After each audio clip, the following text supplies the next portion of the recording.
Welcome to part 4 of our video series. This is going to be the top 10 to top 6. Of course, joining me as always, Danny McKinley. Howdy. Resident game guru. Of course, Trevor. Both game gurus at Zia Comics. So we've been burning through our top 20 list, plus 5 for the honorable mentions. So this is technically part 4. If you're only watching the top 20s, this would be part 3. I got better at math since the last part. So now for your number 11? Starting in at 10. number 10. Munchkin. Almost got him. Specifically for me, Really? Of course, yeah. Munchkin's this high? Munchkin is this high. 3 to 6 players, which I said, usually 3-player games are not in my top list because usually it's hard to get that third player all the time. But it does take about an hour, 2 hours, and is at a 7.1 for the Marvel edition. So, Wow. Yeah, that's not bad at all. yeah. Alright, so my number 10 is a game that I don't think you've ever played. Perhaps not. It's rated a 7.4, 2-player only, 45 minutes, made by Asmodee. I believe it's by Asmodee. I think it's might be by someone else. Jaipur. Yep. Yeah, amazing 2-player card game. You're just buying and trading stuff, selling. You're selling them at various points to get the most valuable of the chips. What's cool is the market changes. Yeah. So as you buy them, they become less valuable. But you also want to try and accumulate more, because if you're selling 3, 4, or 5 at a time, then you get bonus points as well. So it's an awesome little give and take. You never directly trade with the other players, but there's a market of 5 cards in the middle that you are trading in and out. You have a hand limit size, but you also have camels, which are only valuable for trading. You can't sell camels. Well, you can get God some forbid bonuses. you can ride them. Right, but one of the best things to do is when you take camels, you have to take them all. So what actually happens is that refills for the next player. So if I just notice you make a big trade or a big sell and you're running really low on cards, well, I might want to just load the market with camels and just kind of, hey, have some camels, come on. Yeah. Come on, take some camels. And then that way, my turn, I get all the benefits. So, yeah, there's so much cool strategy behind it. You're playing for points at the end, and yeah, it's just Nice. yeah, boring theme. But I've had probably this out of all the games, this is I probably had the most plays of. Nice. Yeah. So number 10. Coming in at number 9, I have Flux. Specifically, the Batman version. Flux overall, great game. Firefly Flux, really good. I've also played Regular Show, and Star Flux, and Oz Flux, and Zombies, and they've got every theme you could possibly want. Specifically for me, though, what made this break my top 10 was the Batman version, because there is like 20 different creepers in the game. And if you have Batman, Robin, or Batgirl, you actually are able to use an action on your turn to knock out these villains and essentially, play as Batman. One of my favorite things about the game is that there is the Arkham Asylum rule, which anytime someone knocks out a villain, they go under the Arkham Asylum card.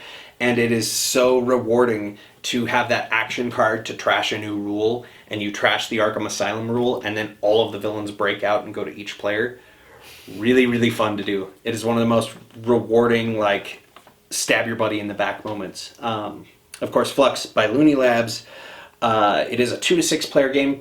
It takes 5 to 30 minutes, sometimes more. They are not kidding. Isn't it 5 to 120 minutes? On Batman specifically, they said 5 to 30. Okay, but realistically, it's 5 to 120 to 2 hours. Yeah. Yeah, it's ridiculous. Because every time you play it, the rules change. It's different every single time. Also, currently at a 6.5, which I would have thought higher. I would have thought lower. Really? I don't care for Fair it. It's an okay game, but it's too random and insane for me. And I don't like superheroes that much, so it's Batman. You know me, I'm not super high strategy all the time. Flux is a pretty relaxing game. But you're not random either, because you can't roll dice. Yeah. So Random in cards and rules. my number 9. Do you even play games? What's going on here? Bro, do you even board game? You don't do random and you don't do strategy. Activities. Oh. I think I know what your number 1 is now. Number 9. So number 9. Okay, you're welcome to give me hell for this one. An abstract strategy game has no theme whatsoever. Of course it is. Brilliant game. It was invented by a mathematician. It's rated a 6.5. I would have thought higher. 2-player only. Takes about 10 minutes by Gigamic. It's called Cuarto. And the idea is you have a 4x4 grid, and you're trying to get 4 pieces in a row that share one attribute. All 16 of the pieces are completely unique, and they all share, it's kind of like a binary code. They have a height, which is either short or tall. They have whether they're hollow or solid. They're either square or circular, or they're either light or dark pieces. So they're all just a combination of height, color, shape, and hollow or solid. So, like people. Yes, Curveball! Take So you're trying to get four in a row, but what makes this game amazing is that you're trying to take these oddly shaped people and put them on the board. But my favorite part about it is that you don't get to choose what piece you place on the board. I have to pick it for you and hand it to you. So you have to make a situation where if you and I are playing, you have to hand me the winning piece. Mm-hmm. I have to build up that where I give him no options but to hand me a winning piece. Yeah. So you have to think at least 3 steps ahead at all times. It's brilliant. I love it. Invented really by a mathematician. That was a thing. Nice. Who knew? Yeah. Cuarto. Number 8. For me, I rank them as the same game, but technically they are 2 different ones. King of New York / King of Tokyo. Of course, Richard Garfield, designer of Magic the Gathering, came up with this one. Yeah. Specifically for me, I'm a bigger fan of King of New York just because it added the different boroughs and buildings that you can smash into military units, and the game can end with no winner, and has on multiple occasions for me, where nobody won. The military won. It is Yellow Games, one of their probably most popular products. Enough to get a second printing with new art and they actually also recently just did an expansion power-up for King of New York, allowing you to use those monsters in King of Tokyo with the power-up expansions there, so adds even more replayability into it. 2 to 6 players, about half an hour, 45 minutes generally.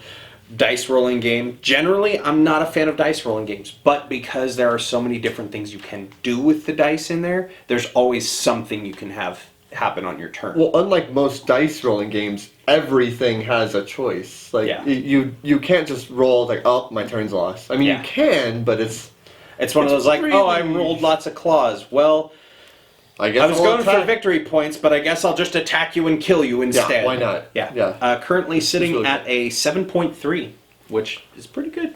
Yeah, that's not bad. No. My number 8, right? Yes. Robo Rally. No. No, I'm just kidding. Yeah, 8. Yeah, it's not Robo Rally. It's Robo Rally, the other Richard Garfield game. For those playing at home. Right.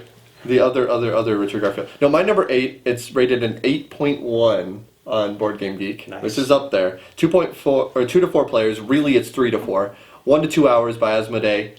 Time stories. Oh, and I am not a fan of storytelling games. Oh, I can tell you so many times why I'm not a fan of storytelling games. This has broken me of that. Yep. I had to eat my words when I played this game. I didn't think I was gonna like it. And a co-op storytelling game. And a co-op storytelling game. Yeah, rare. And it's essentially a choose your own adventure book, the board game, where you're given a random scenario. It has spoilers in it, but you shouldn't look through the deck of cards. You have a certain number of things that you have to look at. You can't even like if you flip a card and you're not supposed to, people are going to yell at you in this game. Don't do that. You know that a game is like super top secret when you open up the expansion and they're with like bright packaging in the shrink wrap. Do not look. Don't open this until you intend to play it. Yeah, no, it's so cool. I've never seen a board game yell at me through cards. Right, and what brings out the storytelling element, because I'm not too imaginative when it comes to that. But what's great about it is when I encounter a specific card. And let's say it's a crazy looking guy with horns out of his ears. I don't know. I look at it, and only I can read it if I'm at that space. So it's like I'm talking to that character, and then I have to put the card down. And after everybody's put down their cards, then I tell them in my own words what this guy was saying. You can't just blatantly be like, the card said that he was over here next to the left of the middle, and he had horns in his ears. Okay, bye. Yeah, no, it's. You have to in your own words. Yeah. Yeah, it's a good one. And what's cool, even though this is technically a one-time play game. Yeah. Well, each scenario you play it one time through once you solve it. But really, you're going to get 3 or 4 times out of each scenario. Kind of like Video Clue. One of those, once you played it, you kind of figured it out. Yeah, it was the rope. What do you know? Again, relied. Oh, it's the rope again. Cool. Oh. No, this is neat because it's like a video game console. It really is a gaming system. Yeah. Like each expansion is just a new module you plug in to play through. But what's cool is there's no possible way that you will complete a scenario on one playthrough. Well, you technically could. You'd have to be really good. You're not going to play the game for the game at that point. You have to know it in and out, and which is really neat. And just the stories that come off of it. Like I am still excited about the next expansion, and I've already played through 4 of them. And I'm waiting for the next one. As soon as it is, I'm going to buy it, and then I'm going to play it, and I won't not play it ever again. Yeah. So make them.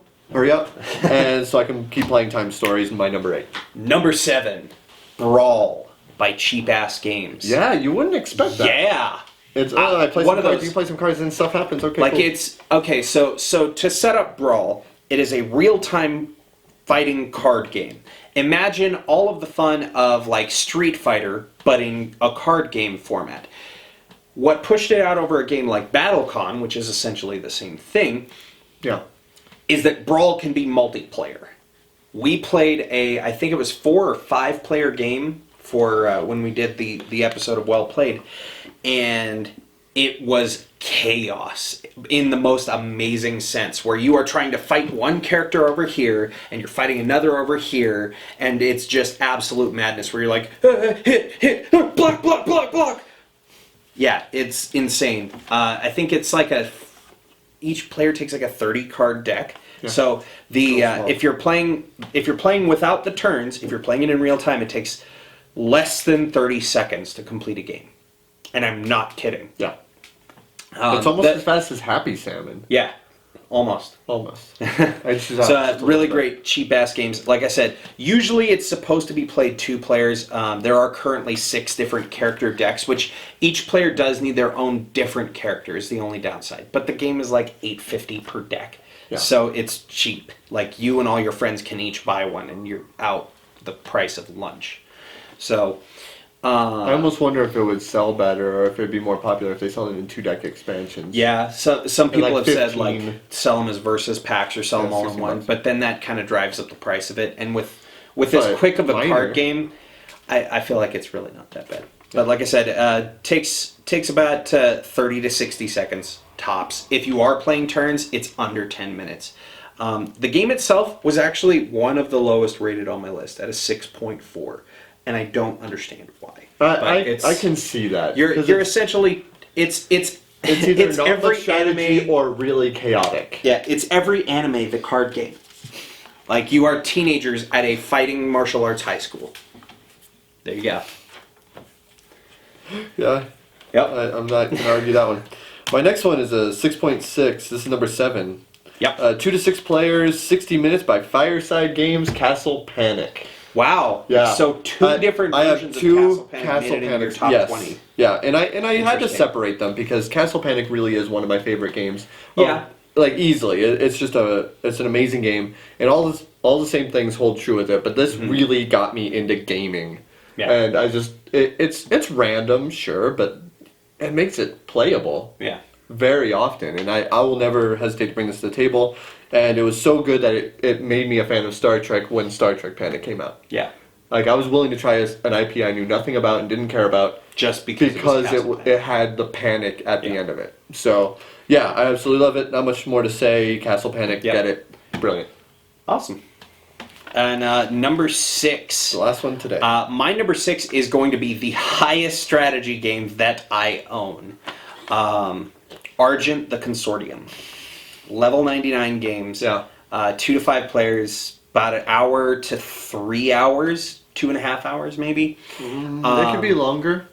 Currently sitting at a 7.8. Yeah, it can absolutely be longer when you consider the number of players and all the different like replayabilities and things you can add. But honestly, one of my favorite games. Like the only reason why it didn't make the top 5 is just because of how much time it takes to play. Yeah, and it's hard to get to the table because of that. Yeah. Well, and also it's a table eater. So by the time you set up the board game, it takes about this size. Yeah, 2 players. Table This table. for 2 players only. Yep. Yeah. So it's one of those. It doesn't make the table that often because you have to have a really big table, and so that's the only thing that kept it out of the top 5. But yeah, Argent the Consortium. It's Harry Potter the worker placement game. Oh, don't compare that because No. this is good. That's No, the this is difference. good. This is good. This has story. But yeah, you're playing You don't through need to become the arch wizard of a wizarding school. You have all the different schools of magic with their different abilities, depending on where you place your workers. Infinite number of strategies. My number 6, the last one for today, is Castles of Burgundy. Another strategy game. Yep. Go figure. Rated an 8 point. Hold on. Rated an 8.1 on Board Game Geek. Okay. Yeah. Yeah, it's up there. It's still in the top 10, I think. At least in the top 15. 2 to 4 players, 30 to 90 minutes. It's about 30 minutes per player. Yeah. It looks awful. Like, you look at it, it's like that looks really tremendously bad. Because you have a big market board that just is full of numbers and dice numbers and colors and shapes, and you don't It's really know definitely what's not going as on. pretty as Argent, but No, it's definitely not. And then on your individual board, you just have this ugly hexagon grid, and that's just full of numbers. It's overwhelming when you first play it, but it's but all those remarkably- downsides aside, Yeah, no, but with all those aside, Yeah. it's remarkably easy to pick Yeah. up. It looks like everybody's terrified to play. Generally, it, but pretty fun game. Like I would not have thought that I would enjoy a game like that. no, nobody would. Yeah. And rightfully so, because it looks ugly. Yeah. And I'm saying that as a big fan of this Yeah, game. it's your number really ugly. 6. It's number 6, and But it's it's one ugly. of the best games I've played, and it's because it works. Every Yeah. building, everything you place on on this can combo off of each Mm-hmm. other. You have these infinite possibilities. There's dice rolling as your actions. Yep. But that doesn't matter. Anything can be mitigated. You can Yeah. use workers to change dice. Everything, you have market boards, 6 of them to choose from, different places on your board. It is go. one of the best games I've ever played. So that was our 10 to 6 countdown. Join us in the final part for the top 5 board games. It's been a long run getting here, and if you're sticking with us this long, the games only get better from here. So Yeah. we'll see you next time.